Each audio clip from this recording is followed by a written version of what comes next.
Welcome to another in our series of Kehillat Israel podcasts. This is a recording of Rabbi Amy Bernstein's weekly Friday morning Torah study.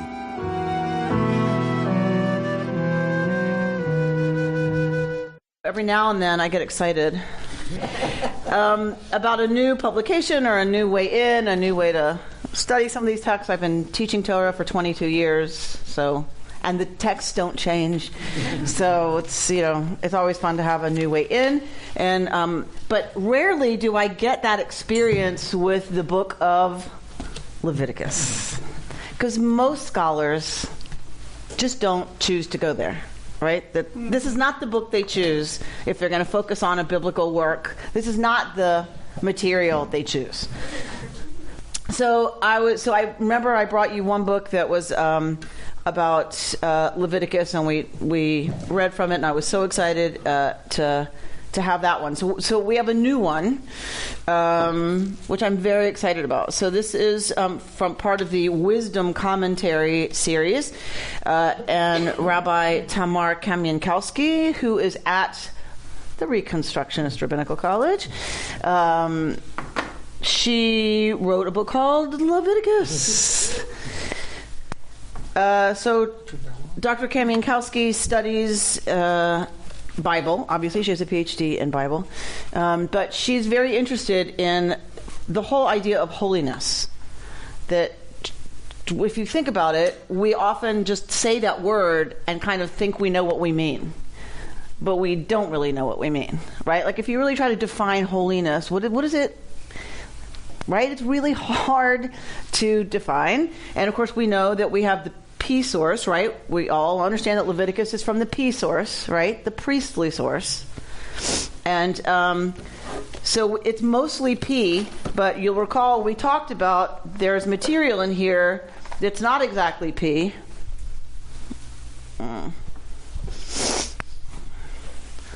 That there's another author whose material is here, another school of thought. So what are our documentary sources again? J. E. Right? The Yahwist, the Elohist, right? This is the early material. The priestly source, this is Leviticus. Right? And then we have the Deuteronomist. Okay.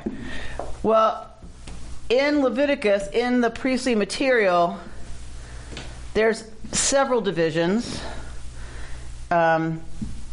There's P, and then P subdivides, but to different, possibly periods of P. But remember, we talked about within P, there's also H. What is H? Do we remember? Cecile's going. Did I miss the notes? Did I miss a test? The Holiness Code. Of course. So the school of thought that deals with the Holiness Code is a little different from P. Okay? So remember we talked about the early prophets. The early prophets are responsible, possibly, for the writing of the holiness material within P. Why? Because they're putting pressure on P to move away from just behavior in terms of ritual being enough to make Israel an Am Kadosh, a holy people. That other kinds of behaviors matter. Things like what? Love your neighbor. Love your neighbor as yourself. What else? Do not steal. Huh? Honoring your parents, not stealing. Like actually behaving in certain ways is indicative of holiness. Those early prophets, that teaching starts to put pressure on P. Because what's P concerned with? P in general is not concerned with holiness. What's P concerned with? Ritual. Okay, but what are the categories P is worried about? Not holiness. What? Korban. Keeping the covenant. Purity and impurity. P's concern is tameh tahor. pure, impure, and not having those things cross. And when anything is tameh, it must be made tahor, including people. When we are tameh, we go through a process to become tahor. Right? When we are, I wish Kayla were here. When we're special, we need a way to go back to being regular. Because regular is the way it's supposed to be. Every now and then, we are dysregulated. That's fine. But we want to go back to being regular. So P is very concerned with purity and impurity. So then we see the holiness material. So when we start seeing language about holiness, we know we're dealing with H. $50 to your favorite charity, David. All right. So this whole purity system is P.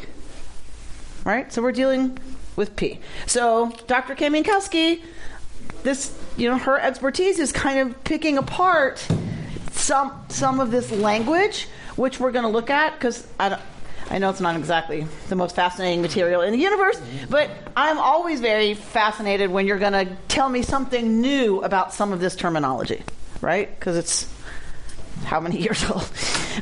So anyone who has some new insights into that is very exciting. So I'm going to share some of that with you today. All right, so let's look at the text. This is all familiar to you, and I'm going to start this before 7 people say it. I'm going to start this by saying, yes, we are what we eat.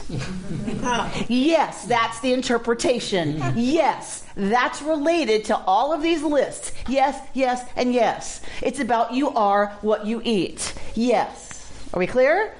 All right. 11.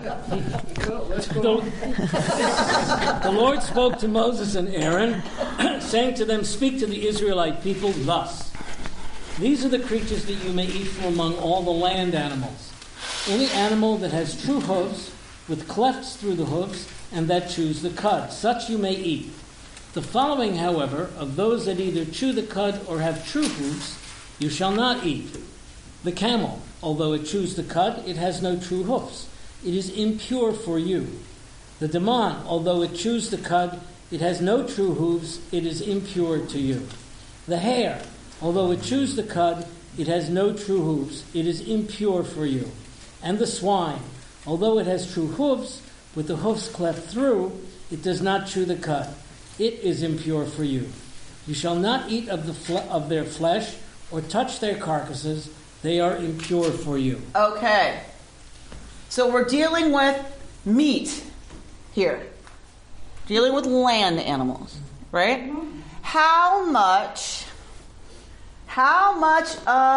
What percentage of their diet in the ancient Near East, in Israel, would have been meat? Small. Not much. Not much. Less than 20%. What was most of their diet?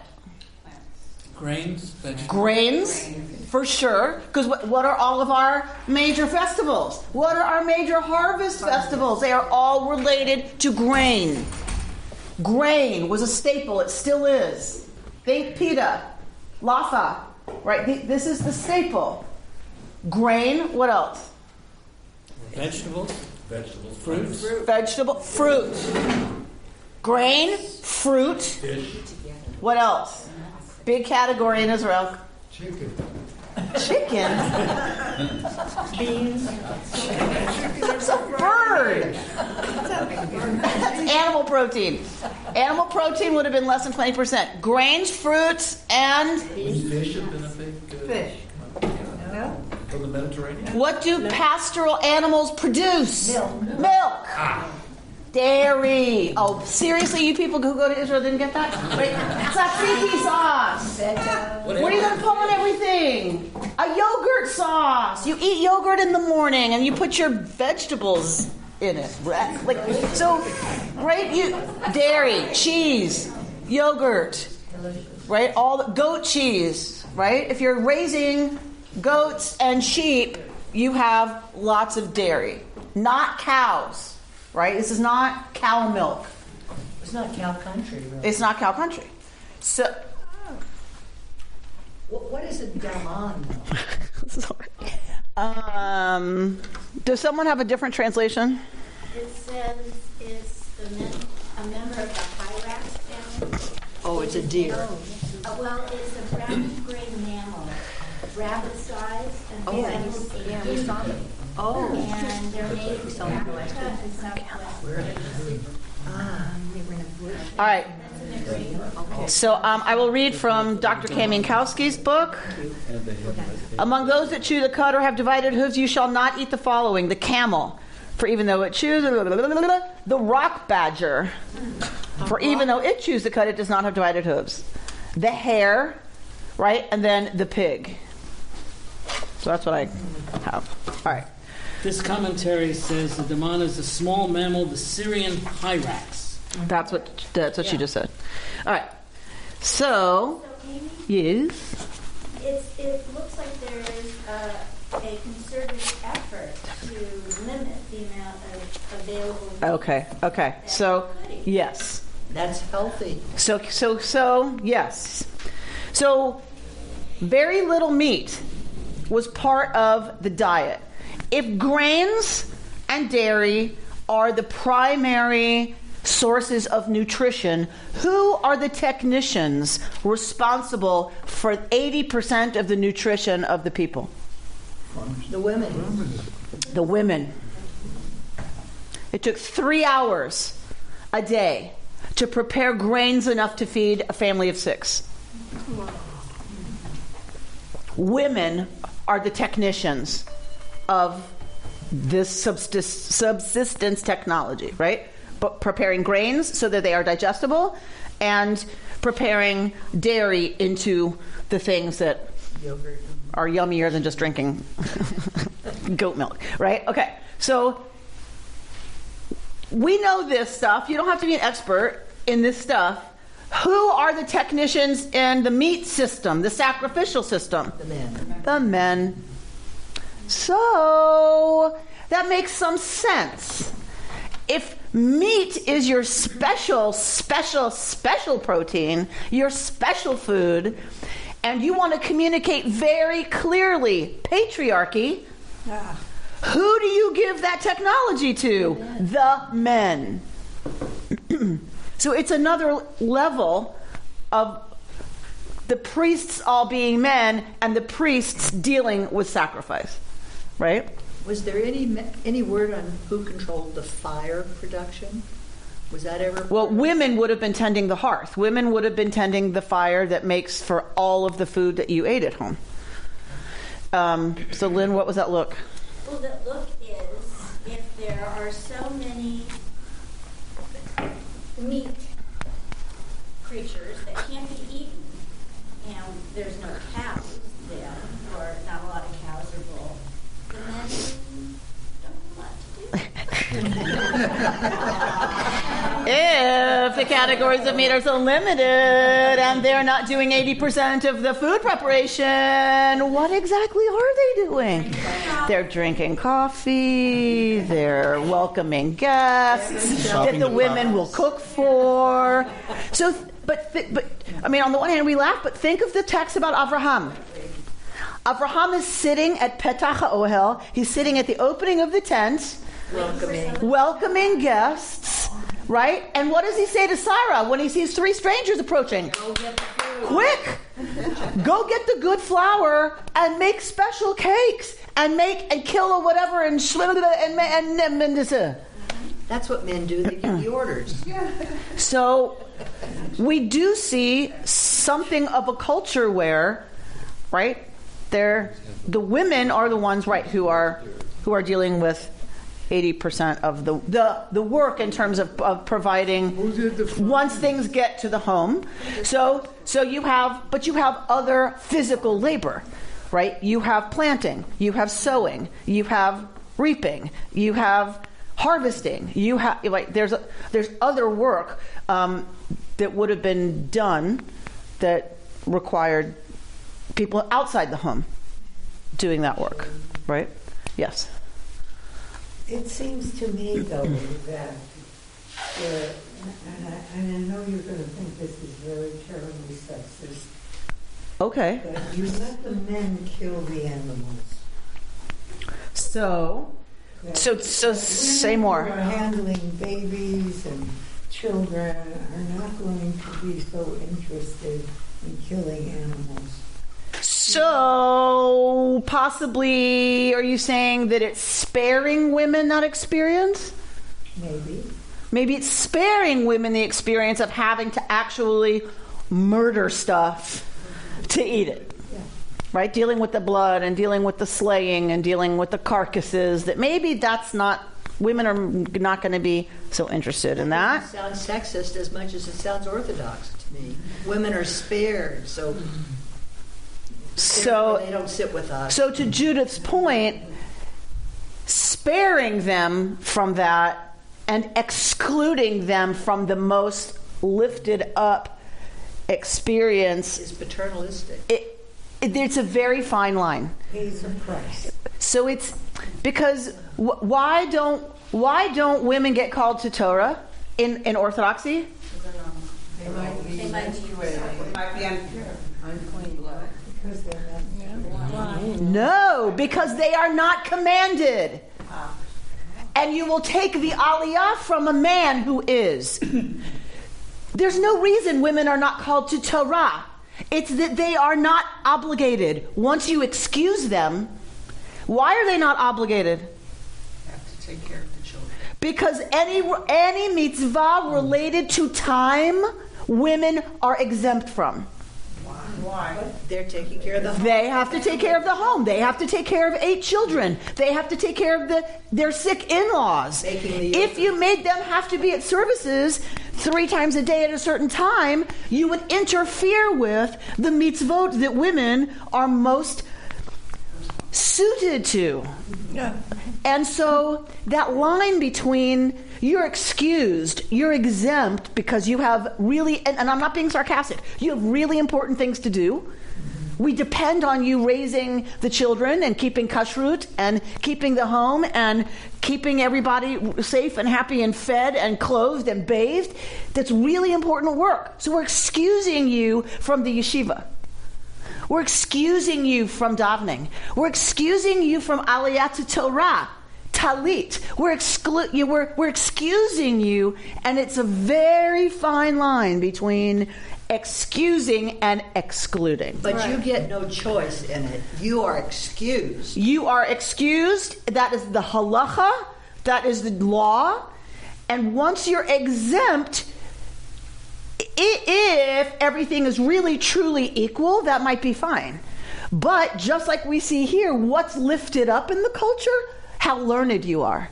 Yeah. Oh, well, if I'm excused from the yeshiva, how am I going to become learned? I'm not. Yeah, unless I'm yento, right? Like I'm not going to achieve. I'm not going to have any access to the technologies that result in the most respect and the most prestige in the culture. That is a very tricky line. And if you talk to Orthodox feminists, they will tell you they don't want to daven. And if they daven at home. They're like, what do I need a minyan for? If I need to say Kaddish, I'll find a minyan. But otherwise, I'll daven at home. What do I need all that shuckling, whatever for, right? Do you know what I'm saying? Like, Orthodox feminists will tell you, it's good I'm excused. You're right. I don't want to slaughter animals. Thank you very much. I'm not interested. I have babies that I want to be with, right? You know, and so, but it's a very fine line, and a lot of it has to do with, I think, what Judith put her finger on. A lot of it has to do with, do I choose to be excluded? Like, okay, good, because I have things I need to do, or is it you're not allowed in here because you are excused, right? And it's the not allowed part, right? That and it's funny because it's not just y'all. You ask anybody why women are not. Don't do this, don't do that, don't do this in the tradition, and you'll get some crazy answers about, and I would have had them too, about why they're not allowed. There's nowhere it says they're not allowed. Oh, they're just not commanded. They're not obligated. They are excused, right? And so But ask anybody, and they'll come up with all kinds of reasons why it's not allowed. Now, I'm not denying that there isn't a serious within Orthodoxy reaction to calling women to Torah. Even they're like, you don't do that, right? And if you look for any kind of textual proof in the halacha, the only thing you come up with, because I did it in rabbinical school, the only thing you can come up with is it's not done out of respect for the tzibur, it's for modesty for the tzibur, for the community. Modesty. That is the only text you can find that deals with women not being allowed. It kind of goes against the modesty of the tzibur, of the community. But it's kind of like saying women can't wear pants because it's men's clothing. But if jeans are now considered unisex, how is it men's clothing? Who defines what men's clothing is, right? So the modesty of the tzibur, of the congregation. But if the congregation doesn't find it immodest that a woman is on the bima, your argument falls apart. But there's not a lot of room for arguing that. I mean, it's tradition, and you do it because it's tradition. I have a stepson who's Orthodox. And the answer I get is because that's the way it is. Okay, but I'm talking about people who want to argue. Yeah, People who want to argue about it, even if you dig, there's nothing other than the modesty of the tzibur. Amy, does that explain the women at the wall? I mean, is that the part of the reason for this? Opposition to it. Opposition to women praying at the wall? No. That is about men and women not praying in the same space. Men and women don't. They're divided. That's the point. You have to have a division. You have to have a mechitza. And the mechitza should be high enough that they can't see each other, so that the women shouldn't distract the men from their prayers. Is that custom or halacha? It's halacha, I think. That you can't daven where there's not a mechitza. But what about not allowing conservative or reform men to pray at the wall? They're not women, but they're also kind of excluded. Huh? No. Any man. Any man can go to the men's section. But Sheldon, you had your hand up a while ago.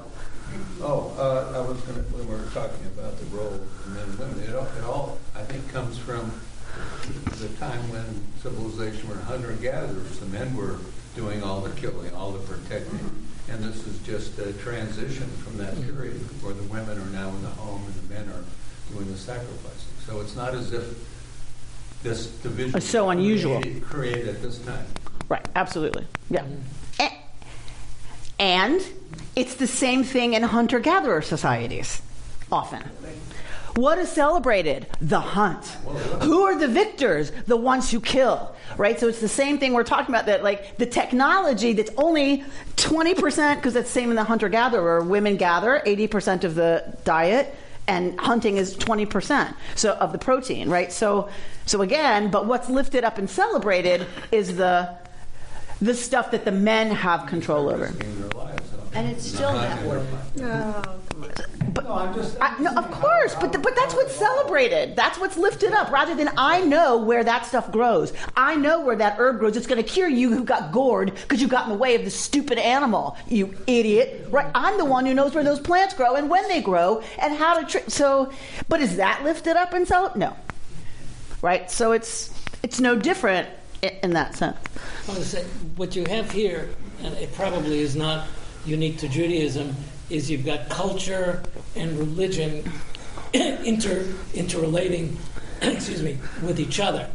So it's hard to pull apart what is actually culture/tradition and what is actual religion. I'm going to argue there's not a separation. But right, I say that there isn't a way to separate those. You can't separate religion from the culture that produces it. You can't. The religion is the spiritual expression of a people, right? Of a culture, right? And so I'm saying they're interrelated, is what I'm saying. What I'm saying is there is no difference, right? You can't separate the rituals here from the culture that produces them and relates to them, right? That's all right. Anthropology 101. Thank you. Thank you. I have a degree. The interesting thing about all these animals is all of these things are things you can see. Okay. So you don't need to know the name of the animal. So let's look at the ones that are forbidden. Look at the ones that are forbidden. What does it say about, how many are there? There's 4. Mm-hmm. What does it say about 3 of them? Oh, the code and the They have, right? What do they have and what do they not have? They don't have true hooves. Although it chews its cud, it has no true hooves. 3 of them, 3 of the 4 that are forbidden, chew their cud, but don't have true hooves. And only one chews the cud and has no true hooves. So why couldn't you just say it has to have true hooves? It's kind of weird that if you'd eliminate, if you make it have to chew the cud, you can rule it so that 3 of them are gone. So it seems that the emphasis on this 4th one, although it chews the cud and has no hooves. The 4th one has hooves and doesn't. Has hooves and doesn't chew the cud. Right. No. Although it chews the swine. Right. So that seems to be a special category, right? It has true hooves, but doesn't chew the cud. So part of the question is why the swine, being kind of the only one in this category that's forbidden. Because bacon is so good. Because bacon is so good, right? So Dr. Kaminkowski goes to she cites some interesting research that all of the other ones and all of the animals that the Israelites would have been raising give birth to 1 or 2 at a time. except pigs. Pigs give birth to a litter. And, I did not know this, pigs can get pregnant while they're pregnant. Yeah. So there can be multiple fathers of the same litter. Same with dogs. Dogs the same. Sexual harassment. They can be impregnated by cheating on. If the pig's an estrus, how do you know she doesn't like it? So when a pig is ovulating, it can Be impregnated. It can be impregnated by several males. Wow. Dogs can be too. There you go. Who knew? The things you learn at Torah study. Let people know. Tell me about that. Okay, why do you think Kaminkowski's going to cite that research? What does that mean? It means that if you allow the pigs to do that, you may get mixed up and allow humans to do that. Aha. So there might be something taboo about just how fertile the pig is. And taking many partners and having babies with many partners, that possibly there's something like, that's stepping a little too far over the, even for animals, like appropriate behavior, right? So if we are what we eat, and we've had that conversation in here many times, you're not going to eat a bird of prey because it tears things apart, it eats garbage, it eats dead stuff. You don't want to eat that. Robert's looking confused. So perhaps you don't want to eat, if we are what we eat and we're putting some metaphorical attributes to the things we don't eat, possibly one of the things we don't want to eat is a sexually promiscuous animal. That's not where you were going, Robert? Bert's like, and I'm president of this place. This is one of those examples of the other, of something that seems odd, because we've got the same situation with respect to things that live in the ocean that also can crawl up on the land. That's not okay. Right. So right. Those are that's not normal. It's one of these other not so good. Right. So we've talked in here before when we looked at Kashrut. We talked about creation is separation, and categorizing, and that's how everything stays stable. Because when we have Noah, what happens? Those separating things unseparate, and then what happens? Blood. I'm sorry, could you define it? Thanks, Bob. Right, so that's like, and then it's like all, right, chaos again. And that's how everything's destroyed. So I see you, David. So everything is pulled apart and separated, and as long as everything stays separated, we're good. So line crossers are not good, right? So we talked about that made the rabbis very nervous. And it seems even early Israel, it made them nervous because they're the ones whose creation story we're talking about, made them nervous. So if it can... So that if it's a line crosser, a boundary crosser, off limits. Okay, I'm going to close us today with a whole new insight into animals and why some of them might have been kosher and why some of them might not have been. David? Is there commentary? I mean, when I looked at the animals that are excluded, there's the commonality, of course, is they either chew their cud or they don't have true hooves. Is there commentary as to why? What's distinct about that feature that separates these animals, saying these cannot be eaten? So, because they were scarce, or because so with all of Kashrut, there is always an attempt to ask why. In general, the answer is because it says so. My kid says that. Right? It says so. God doesn't want you to eat it, so you don't eat it. There's not a lot of energy spent on why. But people who really want to go there, go there. So why? Why not? So some say, well, because what if you see an animal and you've never seen it before and you don't know if it's kosher or unkosher? Well, if you pick traits that you can see, then you know it's got a split hoof and it chews its cud. It's kosher. I can eat it. Okay, that's a possible why. But a lot of these animals, I learned from Dr. Kaminkowski, a lot of these animals were not things that Israelites would have had access to. Anyway. So if you don't eat them, you put them on the list of things we don't eat. Right? But the pig was widely produced, widely, what do you call it? Cultivated? Husbanded? Raised in the ancient Near East and was eaten by Canaanites for sure. So a lot of these things are on this list Israelites would not have had access to easily, but the pig for sure was very prominent in the diet of Canaan. And this is where, along with how fertile the pig is, this is where some of the research suggests that the pig might have been a symbol of fertility.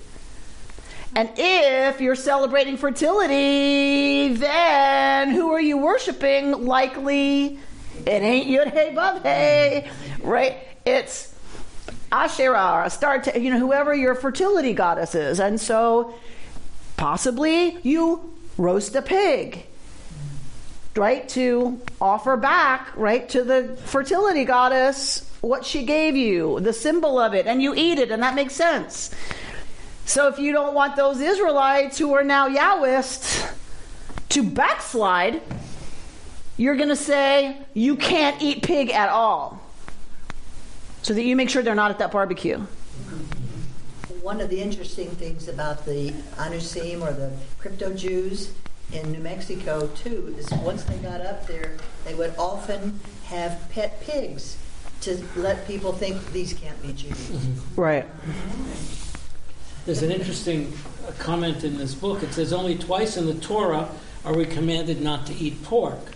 Yet every Jew knows that it is forbidden. The Torah commands us many more times to refrain from gossip and hurtful speech. Yet many observant Jews do not sense they're violating the Torah when they speak ill of others. So these are actually the easy mitzvot to follow. Interesting. Yeah. All right. You mentioned a lot about the pig and the promiscuity and whatever, but you've got 3 other classes of animals that don't do the same thing. Mm-hmm. I mean, nobody wants to eat a camel, I would imagine. But there are a whole lot more camels in the Mideast than there were pigs, I would imagine. Not early. No. Nope. Camels late. Where did camels come from originally? Where was their? I don't know. But they're late. Asia. Well, in Egypt, the camel meat was only for poor people. There you go. They wouldn't let me eat camel meat. They said that's not good. It's like eating tire rubber, right? Like they're road weary. Like what? All right. The other thing is the Muslims don't eat pigs. I wonder if it's the same that they want their women to be only for them and not have other. Right, but remember, right? So we don't know that that's the origin of any of it. They Right? probably took it from Judaism.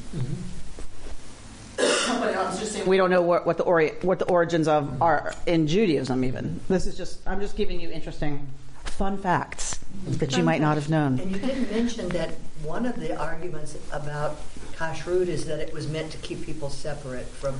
So that was the thing about the pig later. festival, Yeah. right? But also, right. So how do you identify and continue to make sure that you are. Yeah. Right? That you identify over and against. It's universal. Mm-hmm. What we eat is what, in part, defines us over and against other people. Right? Like, you go to other ethnic cuisine and there's some scary stuff that they serve you on. Right? There's some scary stuff. And our reactions are visceral to being served something that is not part of our cultural norm, right? We get unless you're Rabbi Nick Renner, who'll eat anything. Right? We have a visceral reaction, right? It is core in some ways to our identity, what we eat and what we don't eat. And I'm not talking vanilla versus chocolate, right? I'm talking about those things that it's like I would never put that in my mouth. Mm-hmm. But other people, right, it's completely normative. And it's one of those places anthropologically that we see that it's really visceral, our reaction to. You can see puppy farms in Indonesia, and they're being raised for food. All right, let's go to verse 9, because I just can't even go there. These you may eat of all that live in water. Anything in water, whether in the seas or in the streams, that has fins and scales. These you may eat. But anything in the seas or in the streams that has no fins and scales, among all the swarming things of water and among all the other living creatures that are in the water, they are an abomination for you, and an abomination for you they shall remain. You shall not eat of their flesh, and you shall not abominate their carcasses. Everything in water that has no fins and scales shall be an abomination for you. Go on. The following you shall abominate among the birds. They shall not be eaten. They are an abomination. The eagle, the vulture, and the black vulture, the kite, falcons of every variety, all varieties of raven, the ostrich, the nighthawk, the seagull, hawks of every variety, the little owl, the cormorant, and the great owl, the white owl, the pelican, and the bustard, the stork, herons of every variety, the hoopoe, and the bat. All right, so we're getting the introduction of the word shekets. And shekets, does the Green Book translate it the same way as abomination? Disgusting. So it doesn't say abomination. It says not tameh, impure. No, let's not go there yet. They say abomination. It says abomination in the Green Book? Yeah. Okay.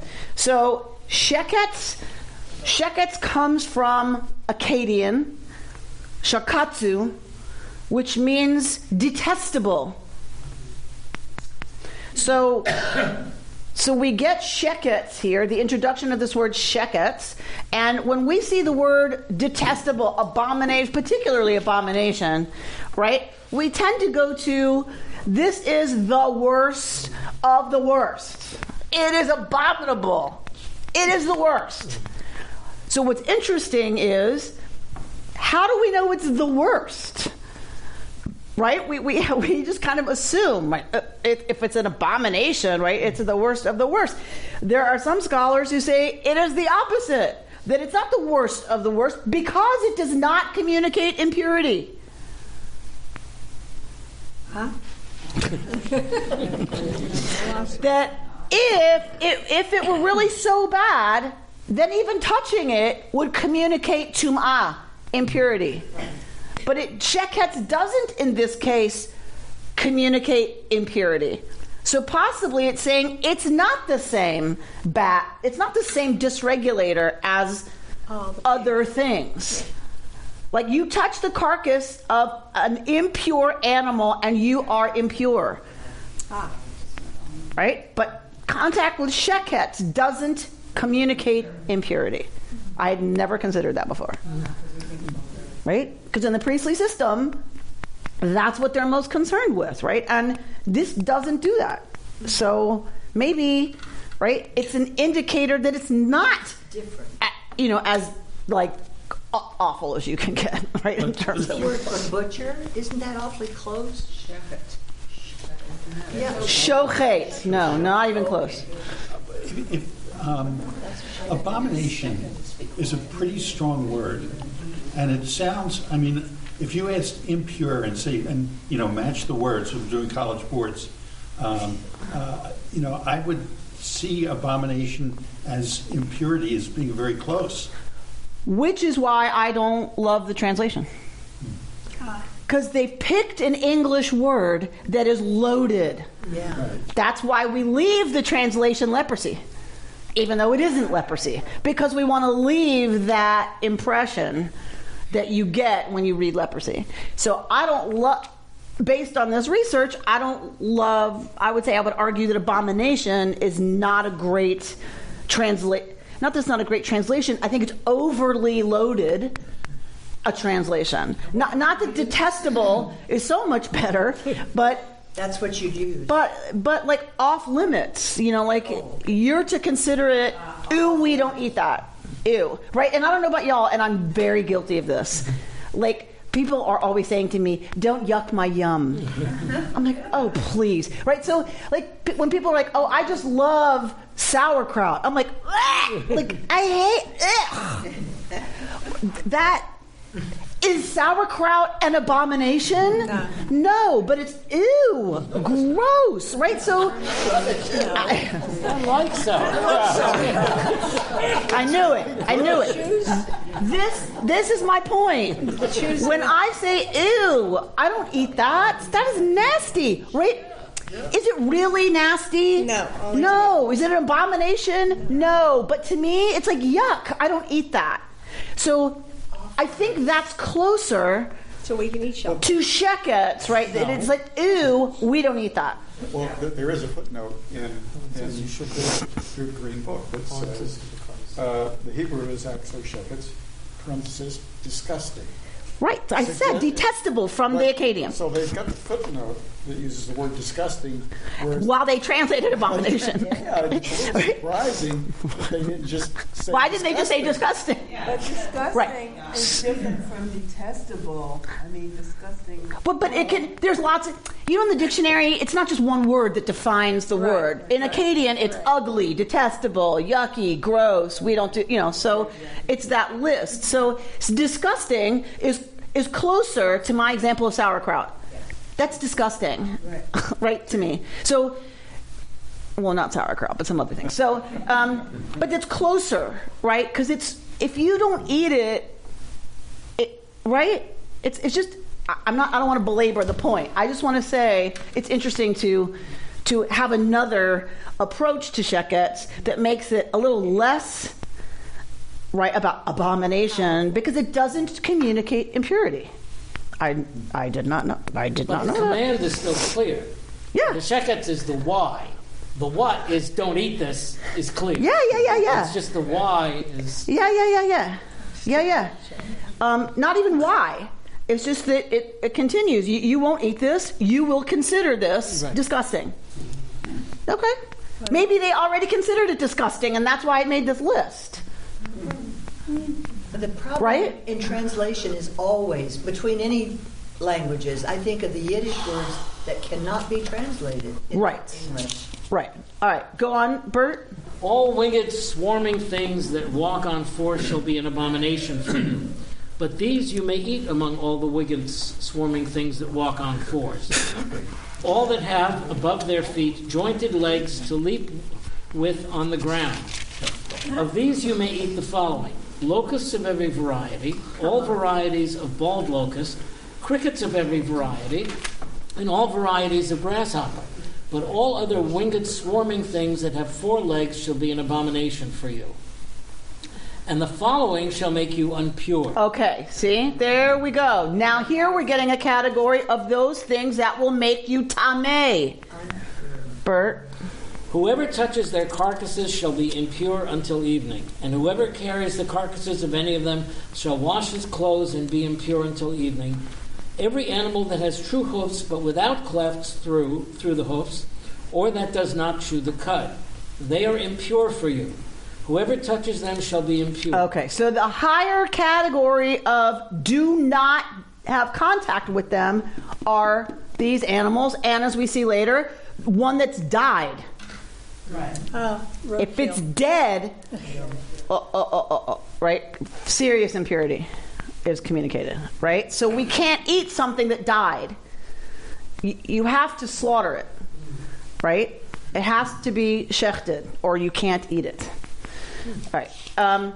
So going to, somebody raised it earlier, going to the idea that this list limits how much meat you can eat. That you can't eat just anything living, whether it's land animals, sea animals, or things that fly. You don't have complete access to every living thing to kill it and eat it. It seems that is something underpinning this system, that yes, you're allowed to kill, to eat, but not indiscriminately. That there's a limit put on our appetite for killing and eating. And Yitz Greenberg explains, and I've said this to you before, but I want to put it in this context, that all of Torah is mitigating between what is and what should be. Yes. And that what should be is that we do not kill things to eat them. That's what should be, even according to Torah. Because in Eden, they did not kill things. Right. They ate from the trees. So Yitz Greenberg, a brilliant scholar, argues that all of Torah is a mitigating factor between the world that is and the world that should be. That God understands, because in that system, God wrote this, God understands who God's dealing with, which are imperfect human beings who have created an imperfect world. So Torah, the angels don't need Torah. They don't steal. Right? Who needs Torah? Imperfect human beings who have created an imperfect society. We have to start there, says Rabbi Greenberg, right? He says, Torah starts there. It's written for those people. It's given to those people, helping to move that society and those people's behavior towards what is ideal. And the ideal is vegetarianism. So between you can kill everything you want and eat whatever you want that's alive, and you shouldn't kill anything to eat it. What's something that will mitigate the circumstance of what is towards what should be? Okay, you limit it. You put really strict limits on that appetite. So is Rabbi Greenberg saying then the Torah is a compromise? God's compromise?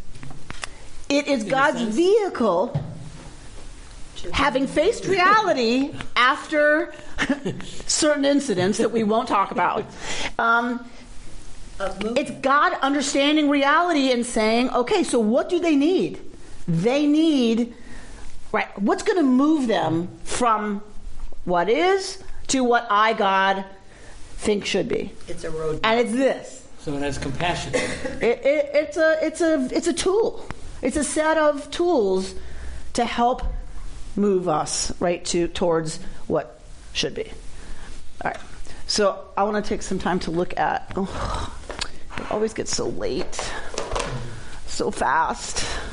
How does that happen every time? I'm like, this time it's not going to happen.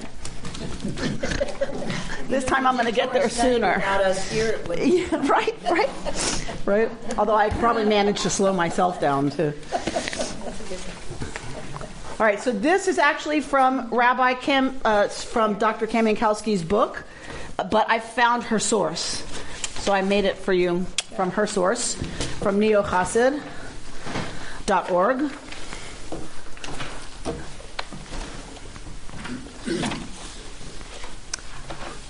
And I found it fascinating. What is that design on the cover? Women holding hands and dancing in a circle. Oh. Great. All right, you have it? Mm-hmm. Yeah. Does it start almost every religion? Okay, good. Every religion arises. Almost every religion arises in and is shaped by a place, to Bert's point, and teaches its adherents how to live in that place. All right, so now already what are we doing? David Seidenberg is already going to Kashrut and its practices originating out of a certain place. What is that place? Israel, right? Ancient Near East times, yes? In an ecosystem where humans depended on hunted game taken from large herds of wild animals, Sheldon, such as buffalo on the North American plains, the prohibition found in Leviticus against eating blood would be almost impossible to follow. But in the ecosystem of biblical Israel, where wild herds and habitats are less productive, a hunting culture is unsustainable. We don't hunt meat. You're not allowed to shoot an arrow at something and then eat it. You have to slaughter it. You have to shecht it. Right? Well, that would make no sense on the American plain, is what he's arguing, right? He's arguing all of these laws arise out of a very certain place. And that you can't hunt in ancient Israel because there's nothing to hunt. Right? I mean, that wouldn't sustain you. You have to raise your animals. Okay. Instead, a culture where humans can carefully control the size of domesticated herds to fit both the limits of the ecosystem and the needs of the population is what is called for. Right? So you control how many animals are in the environment and how many can be sustained by your ecosystem. That was the ecosystem that shaped the religion and rules of the Bible.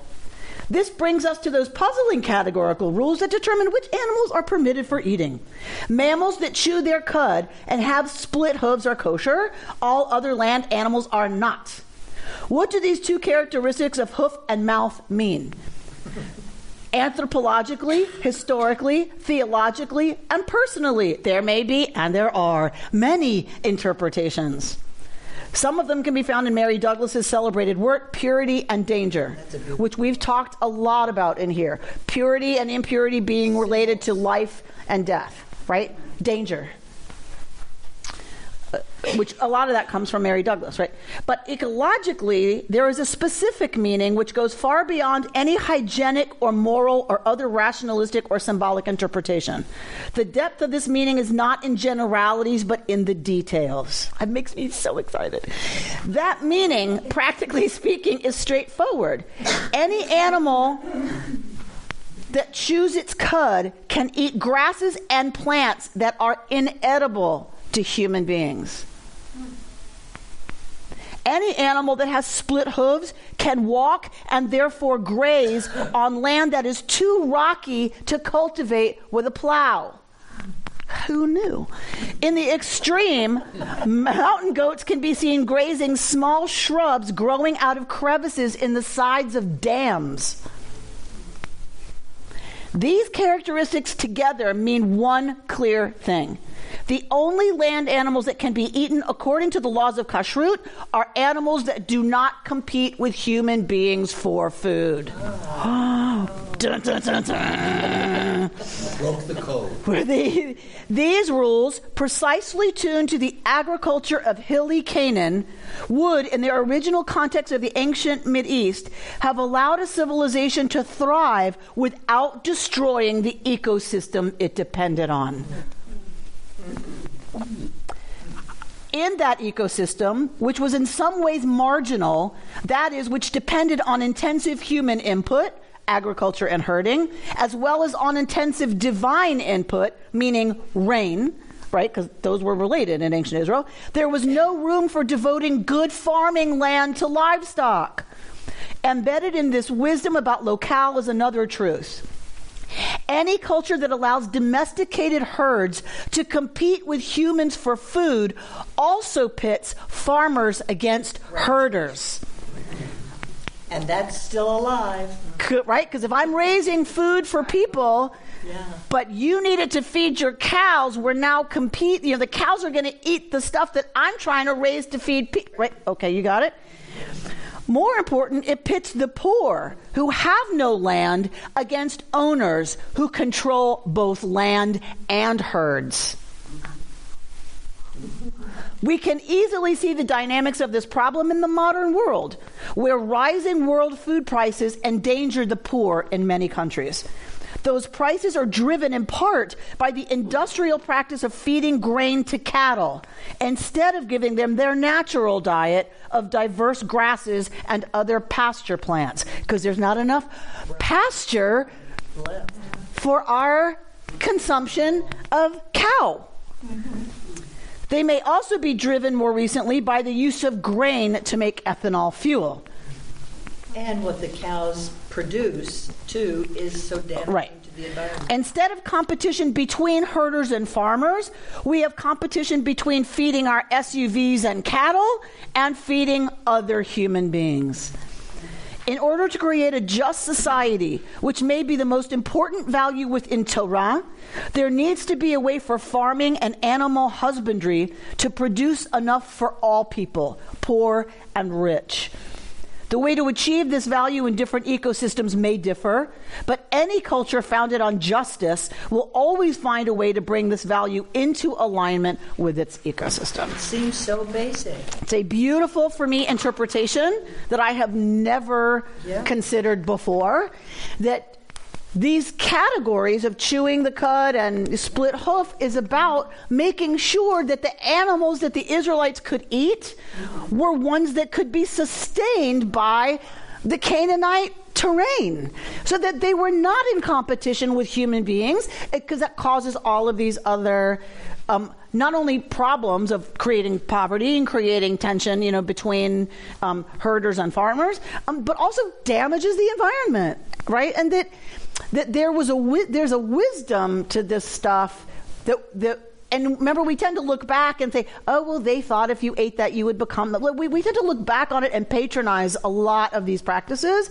And for me, what Seidenberg does is he says, there's a wisdom here that we have forgotten.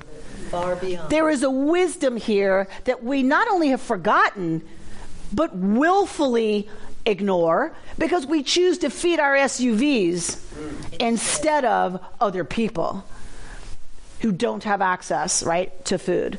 And whenever I talk at the bar about mitzvahs, about the fruit, that we don't have flowers, instead we have fruit decorating the bima, right, I always say, it goes to the West Side Food Bank to feed the food insecure in our community who can't afford this kind of food.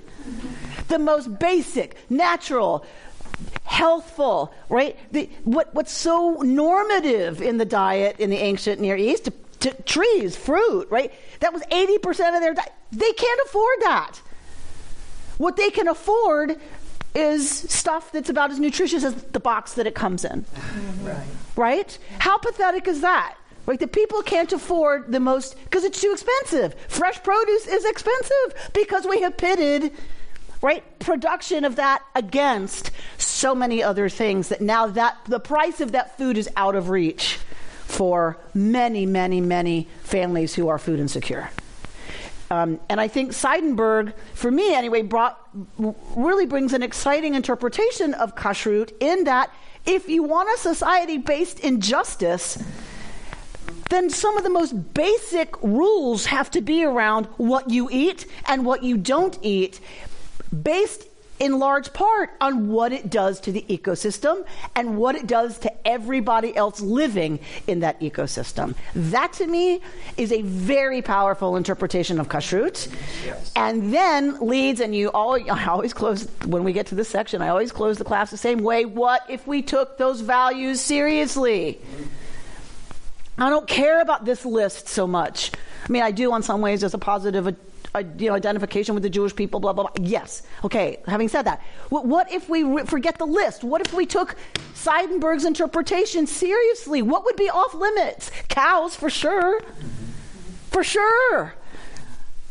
We can't sustain the amount of cow we eat.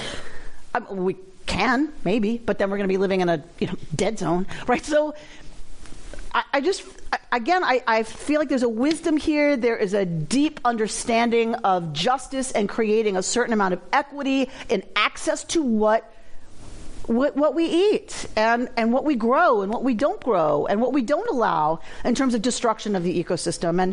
And then what would we say is off limits, right? That no, you can't eat that. It causes incredible injustice in terms of, people and their access and the poor, who's poor and who's rich. And it's destructive of the ecosystem, right? Just think of the list we would have of what would be off limits. It's not kosher. It's not okay. If you want to be a holy people, you can't support this industry. You can't. Because by definition, right, it's creating all of these social inequities, it's causing so much suffering, it's causing the destruction of the environment. That list would be a long list, and it would include many of the things that we eat daily, if not weekly, right? And I'm one of them, right? I love a good steak. I mean, I'm one of them. And I just feel like as a Jewish community, as a Reconstructionist community, I wish we were having a few more of these conversations about what does it really mean to be a holy people? This stuff doesn't go away just because it's old. The values he's lifting up are critical, now more than ever. You've been listening to Rabbi Amy Bernstein's Friday morning Torah study from Kehillat Israel in Pacific Palisades, California. For more information, go to our website, www.ourki.org.